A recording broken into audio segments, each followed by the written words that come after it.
Hello everyone, we are done with the post-beginning balance and collecting and verifying source documents, analyzing each transactions.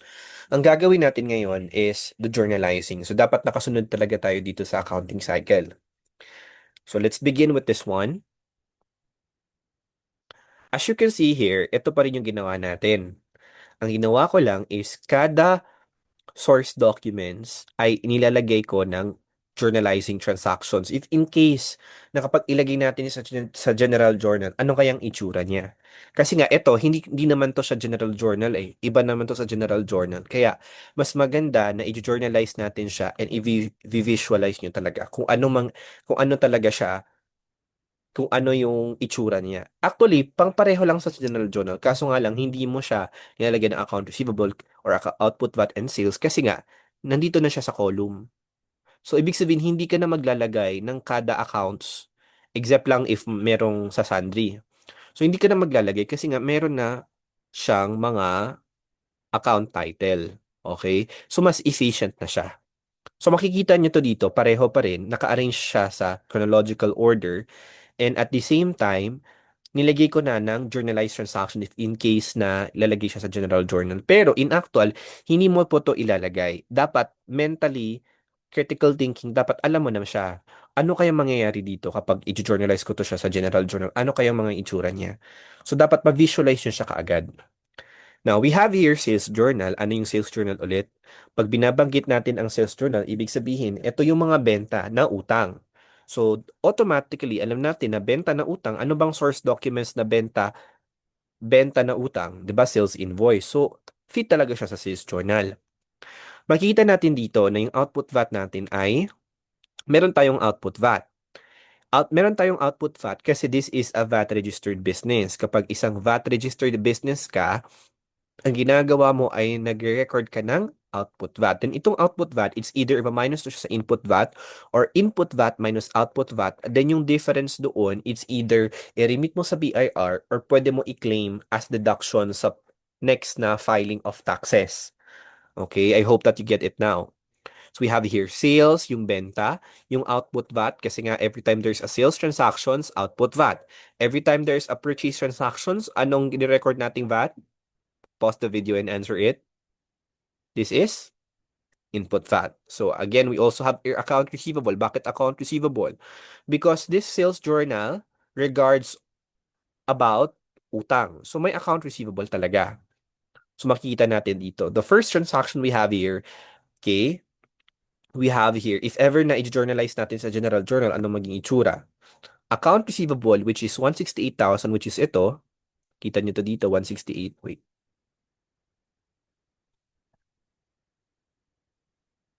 Okay. 168. Ayusin natin ha. Okay. Makita natin dito, 168,000, 'di ba? So, ibig sabihin, ito po ang utang. Okay, 168,000. Pero dito sa 168,000, makikita natin, hindi to lahat kay Company B. Kasi, yung benta lang talaga dito ay 150. Makita natin dito, oh, benta sales is 150. Ang VAT dito, draw natin ha. Ang VAT dito ay 18,000. Kasi every time there's a sales, magre-record ka ng VAT, ng specifically ng output VAT.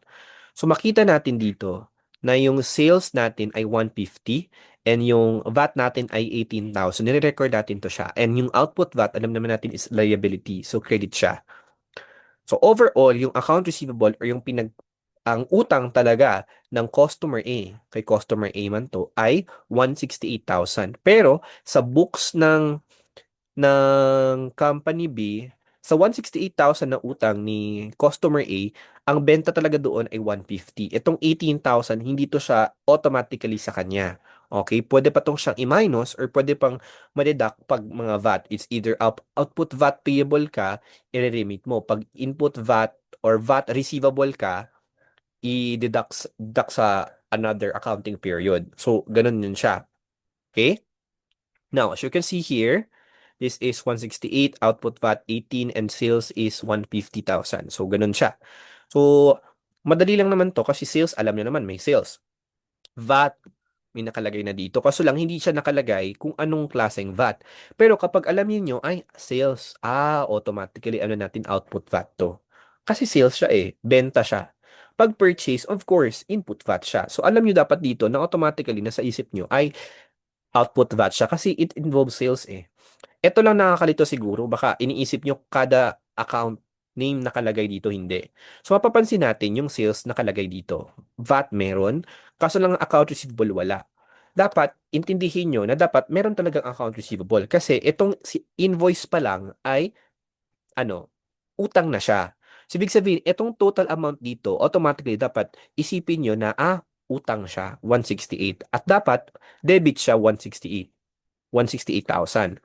Kailan lang ba to mag-credit? Kapag binayaran na.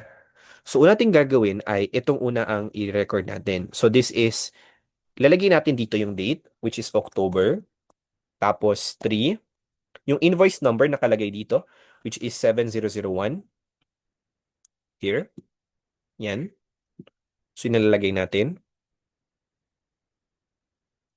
This is 7001. And then, yung accounts debited natin, ilalagay natin yung customer. Ito. Yan. So, lalagay natin ha. Okay. Lagay natin customer A. And then, lagay natin terms. Ano bang terms dito? This is, ano to? 210 net 30. Ibig sabihin, magkakaroon siya ng 2% discount within the first 10 days na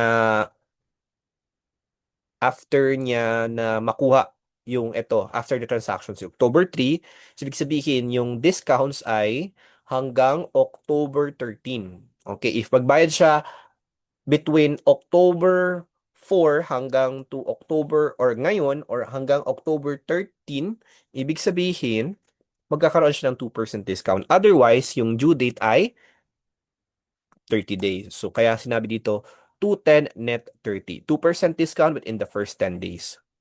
So, yung sales natin, ano yung sales natin? So, dapat, hindi na kayo dapat, kasi it's a waste of time pa na kailangan nyo pang journalize to. Hindi na niya kailangan i-journalize sa general journal o sa side. Dapat alam niyo na dapat. So, ang dapat tignan niyo na lang is mismong ito.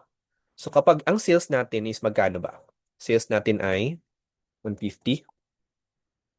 Ang output VAT natin ay 18. So, of course, i-add natin sila. Oops.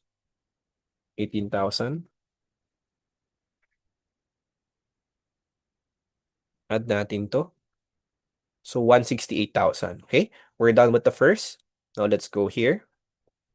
This is October 10. So, huwag niyo nilagay ng October dito. Dito na lang. Since may October na. This is 7002. This is customer C. So, lagay ko lang, copy-paste ko lang to. Customer. Palitan ko lang ng customer C. Terms 210 net 30 pa rin. So, the same. This is, ang sales niya, tingnan nyo 100,000. And then, yung VAT niya ay 12,000. So, yung total nun ay, ano?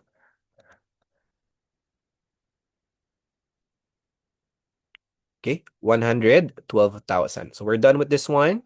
Okay, now, go here. 7003. So, this is October 15. Now, okay.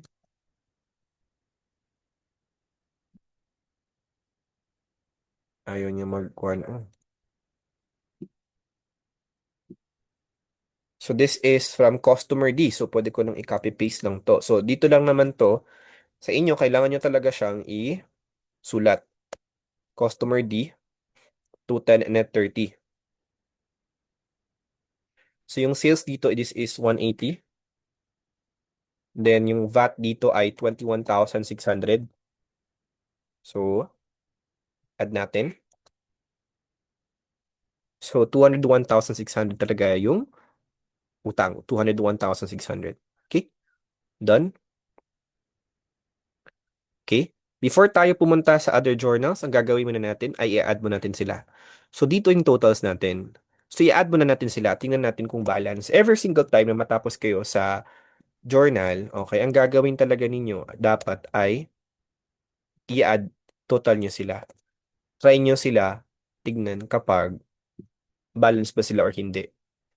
Okay? Okay? Kita natin to dito. So, as you can see here, liitin mo natin to. Okay? We have 43,051. So, ang gagawin natin dito is dapat naka-double line to siya ha. Ganyan ko na lang. As you can see here, so we have already the total. Paano natin malalaman kung balance siya? 'Di ba? Dapat ang total debit must always equals to total credit. So, anong gagawin natin? So, ang gagawin natin first is this. Saan ba dito ang debit at saan ba dito ang credit? Mapapansin natin na yung credit dito ay itong sales, itong column na to, at itong output VAT. At yung debit naman dito is ito. Again ha, double entry system sa kahit anuman transactions, dapat total debit must always equals to total credit. And every transactions based on our double entry system, dapat credit must always equals to debit. So, ang gagawin natin. So, ibig sabihin, itong total na to, pati itong total na to, itong dalawang total na to, dapat pareho dito. So, try natin. Try natin to siyang i-add. Kasi since itong dalawa ang debit, ito lang naman is ang debit. So, ang reference lang natin is ito. So, dapat, ano ang total nito? Itong total na 481,600, dapat, ito yung total ng sales and output VAT. So, try natin siyang i-add, ha? Pero hindi ito siya isusulat, ha? Okay. Tignan nyo na lang. Tatanggalin nyo pa rin yan siya. So, 481,600. So, ibig sabihin, ito mang dalawa ang credit. So, ibig sabihin, i-add natin. So, 481. And then, ito naman receivable. So, 481. So, ibig sabihin, balance sila. Kasi ito yung dalawa ang credit. Ito yung isang debit. And again ha, ano sabi natin? Debit must always equals to credit. Kahit every transactions, dapat always talaga yan siya. At kapag itotal mo siya, sa kada journal, dapat magkapareho sila. Okay? So, pero hindi nyo to siya isusulat ha. Kasi ang iba sinusulat nila. Wala, tanggalin nyo, tanggalin nyo. Huwag nyo isusulat dito. Walang sinusulat dito. Dapat ang gagawin nyo lang pagkatapos ay dapat ilalagay nyo lang siya sa, i-try nyo siya ibabalance. Dito naman is mamaya na to. Huwag mo natin to siyang pakialaman. Itong mga naka-open and close. Pati itong dito sa PR. Mamaya na yan pag sa posting na tayo. Okay? We're done with this one. Let's proceed with purchase journal. Okay? Ito yung purchase journal natin. Mapapansin natin na kanina 'di ba, yung sales merong ano 'yun? Merong ano ang sales? Output VAT. Dito naman may input VAT kasi every time there is a sales transactions, nagre-record ka ng output VAT, and every time there is a purchase transactions, nagre-record ka ng input VAT. So makaka-record lang tayo ng VAT kapag isa tayong VAT registered business. And dapat yung pinagbibilhan natin, okay, kapag example purchase, dapat yung pinagbibilhan natin isang VAT registered business din. Kasi how can we determine the VAT if hindi VAT registered business yung binibili natin? So kailangan VAT registered business din yung bibilhin natin. Yung bibiling store or company. Okay? So we have here this one. So as you can see here, we have here supplier A. Pareho pa rin to ginawa natin. Dinagdagan ko lang if ever i-journalize, ano maging itsura. Okay, yun. So as you can see here, we have here invoice number 2452. And then company B, 210 and net 30, October 1. So meron din sila, 210 and net 30. Sa perspective to nila ng other company. Kasi yung sa company B talaga to. Itong mga source documents, hindi to nanggaling kay company B. Ganggaling to sa ibang mga supplier. Okay? So you can see here, amount of that. Okay. Makikita natin dito, ang purchase amount talaga ito. Itong 120. Itong 120. Okay? Itong VAT naman ay yung tinatawag nating output VAT. Kaya nga, baka nalilito kayo, anong output VAT? Kasi hindi kasi siya accounts like sa makikita mo doon sa, again ha, hindi kasi siya per documents, lahat ng mga accounts makikita mo dito. Kailangan gumagana yung critical thinking natin. So as you can see here, yung amount natin is 120. So since this is a purchase, paano natin malalaman pag purchase to siya? Kasi invoice siya tapos nakapangalan sa another company. So obviously, itong amount dito ay ang purchase. At itong VAT na to, obviously dapat maisip ninyo na input VAT. Bakit man input VAT?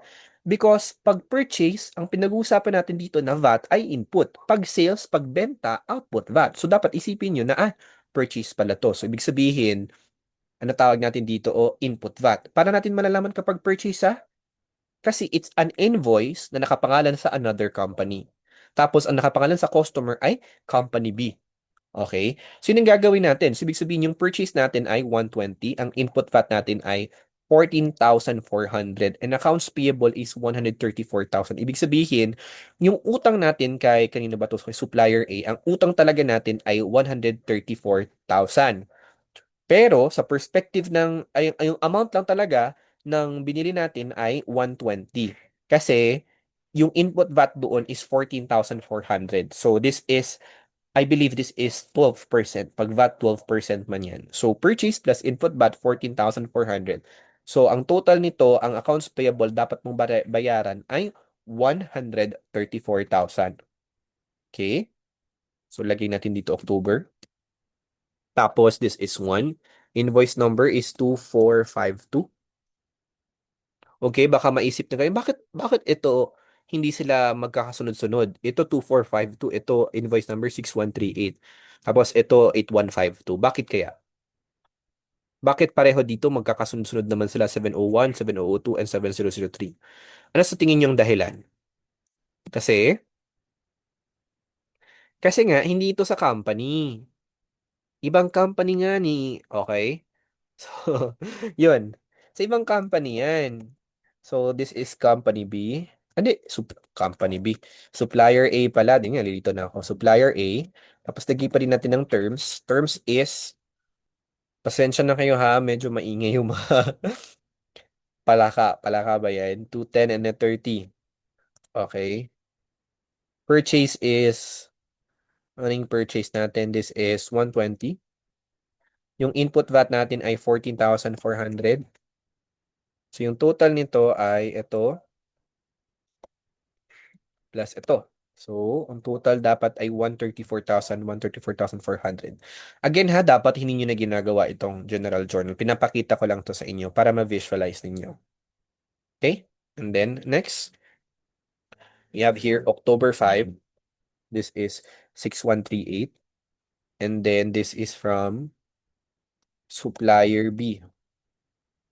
Terms niya ay, ano to siya, 115 net 30. Okay? So, this is 180,000. Makikita natin dito. Ang purchase amount ay 180. Yung input VAT ay 21,000 at yung accounts payable ay 201,600. Okay? Repeat natin. This is 180. Oops. 180, 21,600. Then this is total natin. Okay. 201. October 8. So this is 8152. So this is supplier C. Lagyan na natin terms is net 30.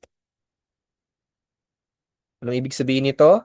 Itong supplier A, 2% discount within the first 10 days. Ito, 1% discount within the first 15 days kapag nabayaran. Supplier C naman, wala siyang discount nilagay. Sinasabi niyo lang niya na dapat babayaran within 30 days.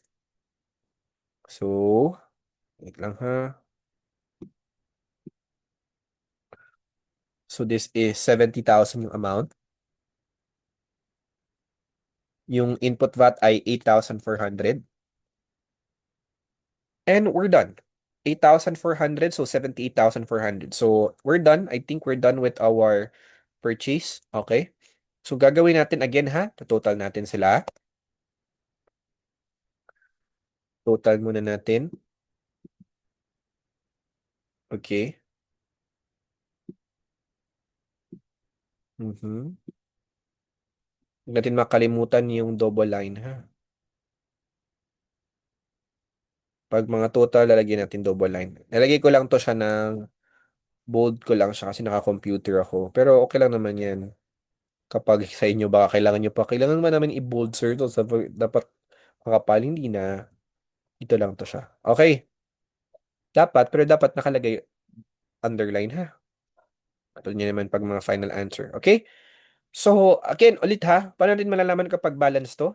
Dapat, again, total debit must always to equal to total credit. At alam natin na yung debit dito ay itong purchase and input VAT. At isa lang naman ang credit. So, ibig sabihin, ito yung magiging basis natin. So, dapat yung total nitong dalawang to, dito, okay, dapat, it, yung total nito ay dapat kahalintulad dito sa total ng accounts payable since ito naman ang credit. So, again, total debits must always to total credit. So, try natin siya i-plus ha. So, 414,400 ibig sabihin balance siya. So, walang problema tayo. Okay? Can move on. So, again, tanggalin nyo to ha. Dito sinasama. Kasi iba kasi sinasama nila. Huwag nyo isama to. Kahit i-pencil nyo na lang siya tapos i-erase nyo lang siya. Okay? We're done with this one.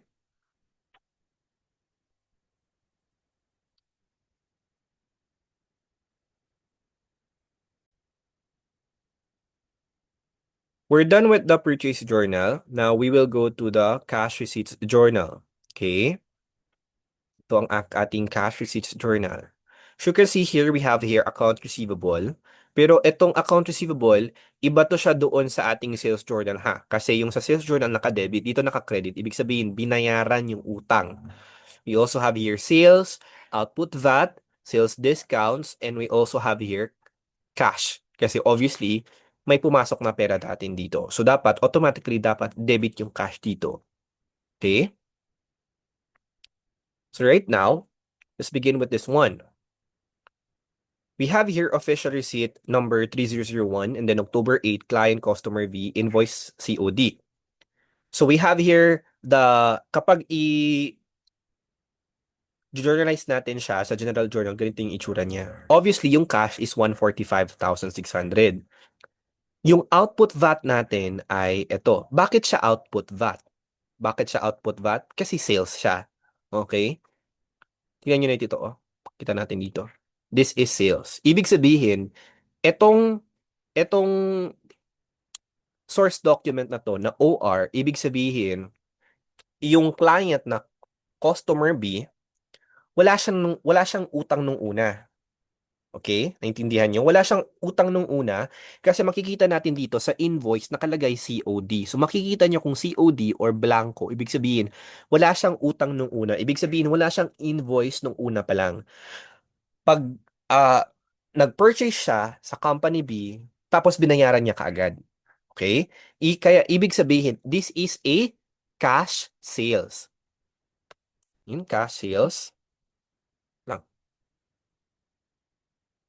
Ano ulit pagkakaiba? Sabi natin, cash sales and credit sales. Paano natin malalaman dito? Ang cash sales, ibig sabihin, benta siya na through cash agad. Okay? Itong credit sales naman ay benta siya na utang. Okay? Itong pinakita natin una ay benta na ano? Benta through cash. Okay? Binayaran ka agad. Nakikita kasi natin nung una doon sa sales journal, benta siya na ano? Benta na utang sa sales journal. So, ibig sabihin, again ha, pag may benta po, hindi ibig sabihin automatically mapupunta sa sales journal. Kapag yung benta mo, binayaran ka agad, mapupunta siya sa cash receipts. Kasi sa cash receipts, ang nirecord natin dito ay yung mga accounts na, na binayaran. So, pumapasok na pera. since cash receipts. Cash disbursements, from the word cash disbursements, lumabas. So, ang system dito, dapat cash receipts, ibig sabihin, pumasok. Again ha, pumasok na pera. So, this is a cash sale. So, lalagay natin. So, if i-general journal natin siya, ganito yung itsura niya. Ang na-receive mong pera ay 145,600.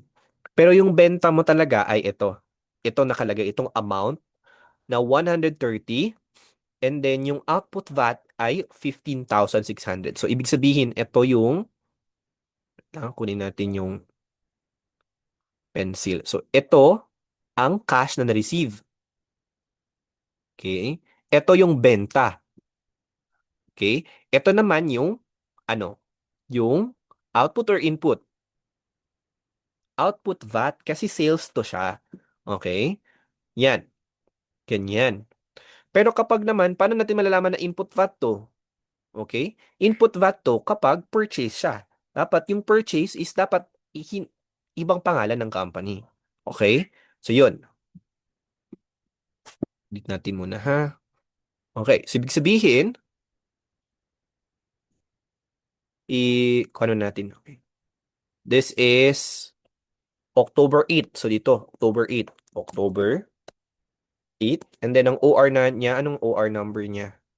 OR number, this is 3001. Invoice number, since walang invoice, COD. Accounts debited, anong nalagay natin? Yung pangalan ng client. This is customer B. Dapat nga to customer, di ba? Kasi merchandising, product, customer B. Okay? Account receivable, wala ta siyang account receivable dito. Bakit? Bakit walang utang? Kasi, cash sales nga ni walang utang. So, walang involved na account receivable. So, automatically, makikita natin, dapat cash. So, para hindi kayo malito, mas maganda na unahin nyo itong cash. Lagyan nito dito, 145, 600. So, nalagay na natin to. Wait lang ha. Saan ba dito ang highlight, pointer? Hinahanap ko ang pointer dito.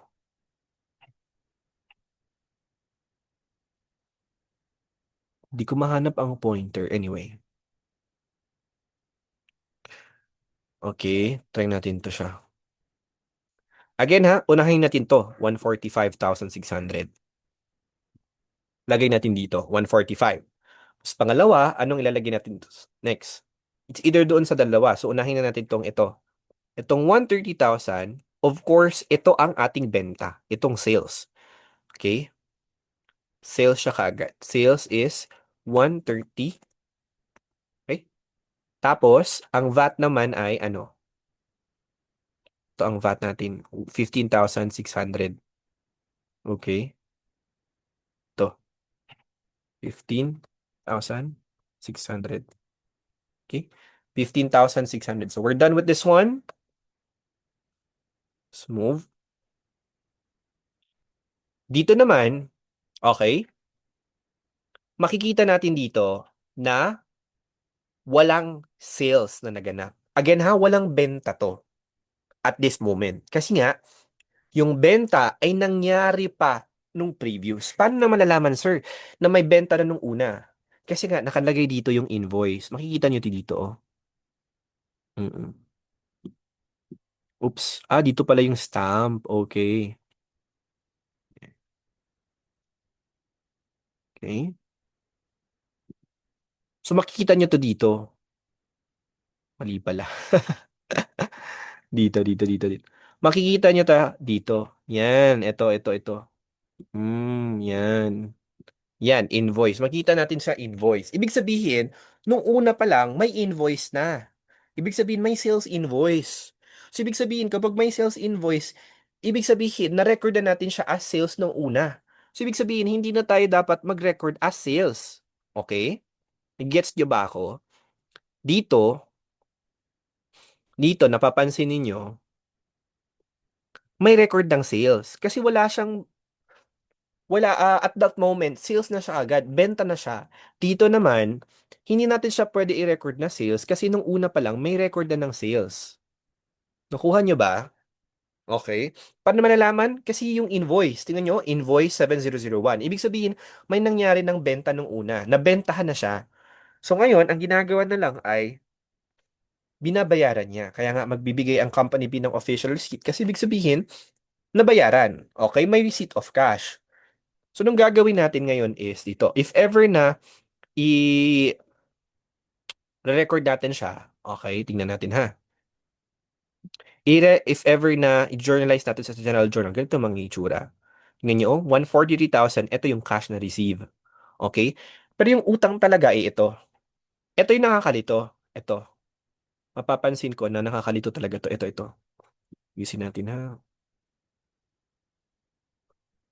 Pa-size ko to. Ito. Ito yung nakakalito. Tingnan nyo ha. Dapat mabuti na inanalyze nyo to sa further. Okay? Yeah. Makita nyo to dito. Ito ang amount. So, 168,000 and 22,400. Ang una nating dapat alamin is magkano talaga ang utang niya. Okay? Magkano talaga ang utang niya. Now, pag magdi-discounts tayo, this one, ito. Ano yung discounts natin? Ito. Ano to? Smart pen? Okay. Pag magdi-discounts tayo, okay, ito 'di ba? Discounts.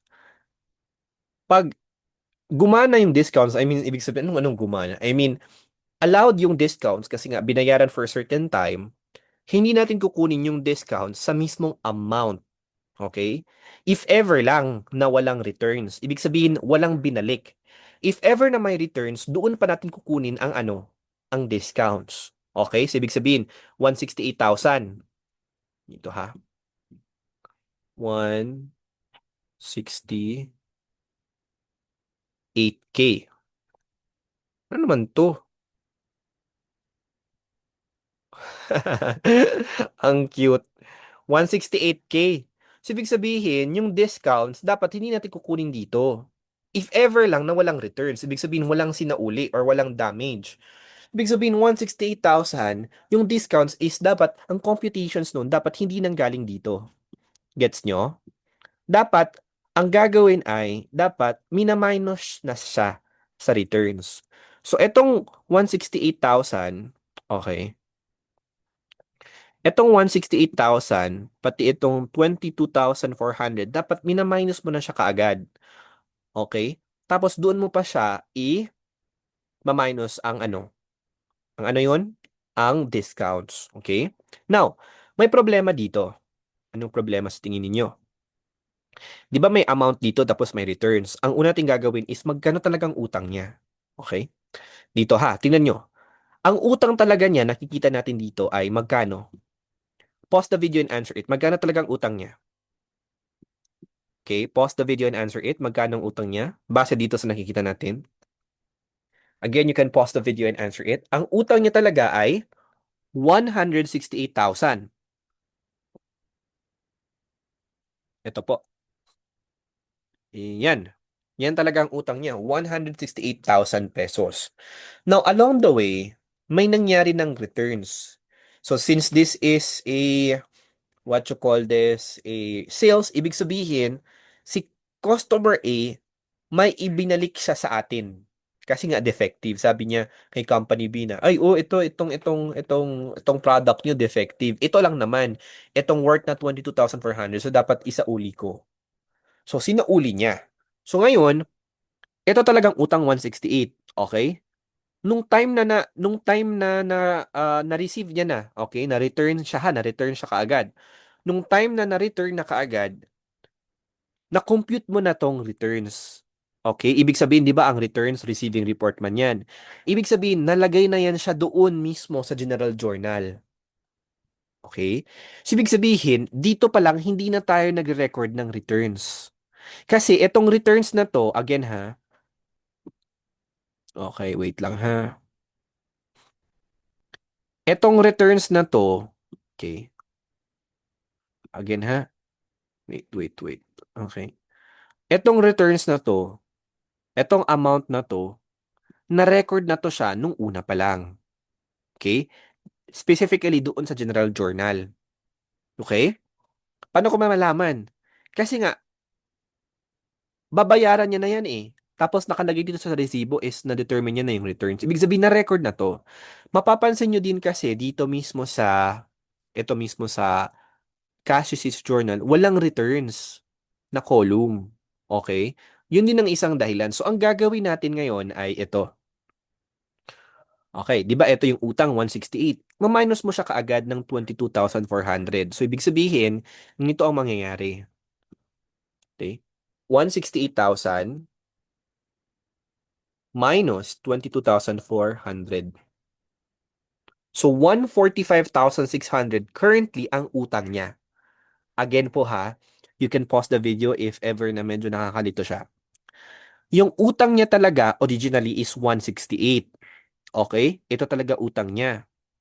Kaso lang along the way, may na-record naman tayong returns.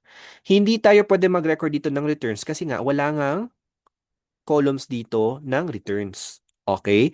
So, ang gagawin natin is, this is 22,400. Ibig sabihin, ma-minus na natin siya kaagad dito. So, currently, at that particular moment, yung utang talaga ni customer ay utang ni customer A ay 145,600 lang. Bakit? Kasi itong returns na record na to siya sa General Journal.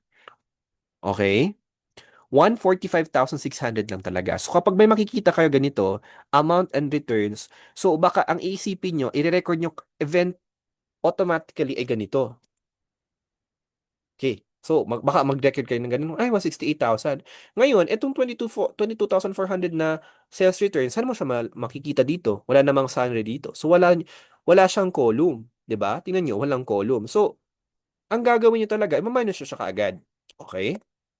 So, 145,600 yung account receivable. Saan to siya galing? Base na to siya dito. Dito siya galing. Okay? Dito siya galing. Ito, 168 and 22,400. Minus mo na siya kagad. Okay? Yan po ang dahilan. Ngayon, pagkatapos itong 145,600, ang gagawin natin is itong discounts. Since tapos na itong dalawa, ito naman ang gagawin natin. Ito. Ito, ano to siya?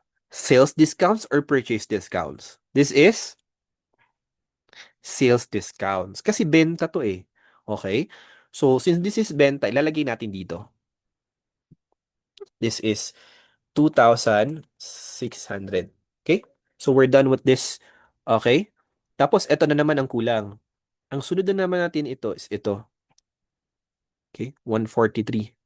So, 143, of course, ito yung na-receive na pera. So, therefore, ito yung ilalagay natin dito. Okay? Or, pwede mo siyang ima-minus from this one to this. Okay? This is 143,000.